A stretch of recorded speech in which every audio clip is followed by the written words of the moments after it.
Hi everybody,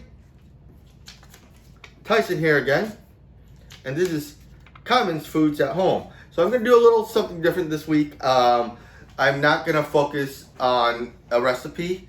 There's some topics that some people have asked me to tackle that, quite frankly, it's more of an explanation than a demonstration. So the first episode of this week's After Shift Drinks is, can you explain rice? So this is more of talk about rice in general. So I did a video of how to cook rice, but there's many different applications for it and what you can do with it. All right, it's extremely versatile ingredient and is an extremely diverse ingredient. The first thing we're going to tackle is our short grain rices, all right? And this is going to be your nishiki, your botan, and your arborio rice. So basically your sushi rices, Japanese rices, and your arborio rice. These rices are natural, have a natural tendency of a lot of starch, all right? So if you're going to cook just plain rice with this rice, there are some advantages and disadvantages. Because of that extra starch, with nishiki and botan, which are usually your sushi rices or Japanese rices, you're gonna have to wash it a lot more than your regular jasmine rices or any kind of long grain or medium grain rice.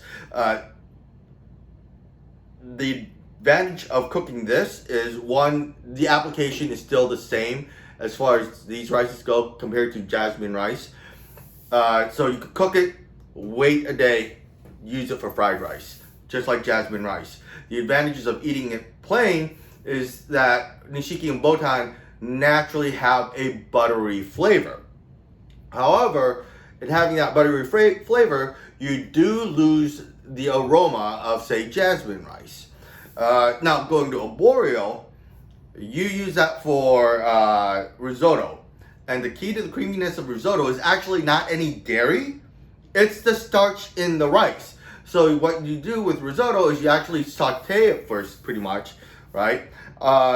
Then you constantly add, as you go and as you stir, first it's wine, and then after the wine is all cooked out or absorbed in, then it goes into a stock. And you keep doing this until it gets a beautiful, you can taste every grain, but at the same time it has a beautiful, like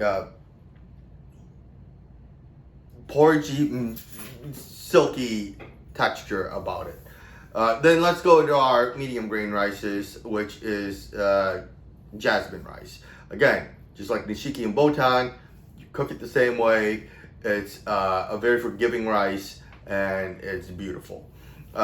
Next, we got our long grain rices like basmati, and again, very aromatic. Basmati, being a longer grain rice, will take on so much flavor. So you can't, if you're gonna cook it for, let's say, biryani, which is an Indian dish, you have to follow a recipe, and you can't do it the same way that I taught you guys in the rice bowl dish.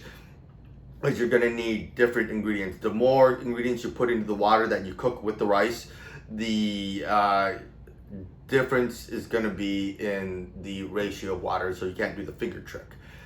Going into our brown rice, you're going to need more water with that brown rice. You can't cook it like the jasmine or nishiki rice, but the advantage is the fact that it has more nutrition into it, because at the end it's just it's what is unprocessed rice. It's the same as any other kind of rice, but it's just more unprocessed.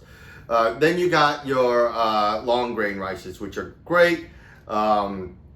Usually you have to use a lot of water when cooking this.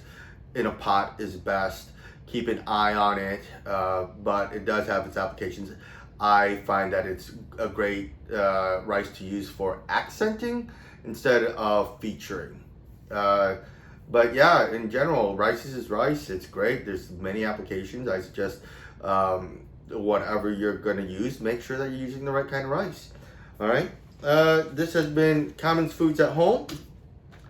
Please like, comment, and subscribe. Later.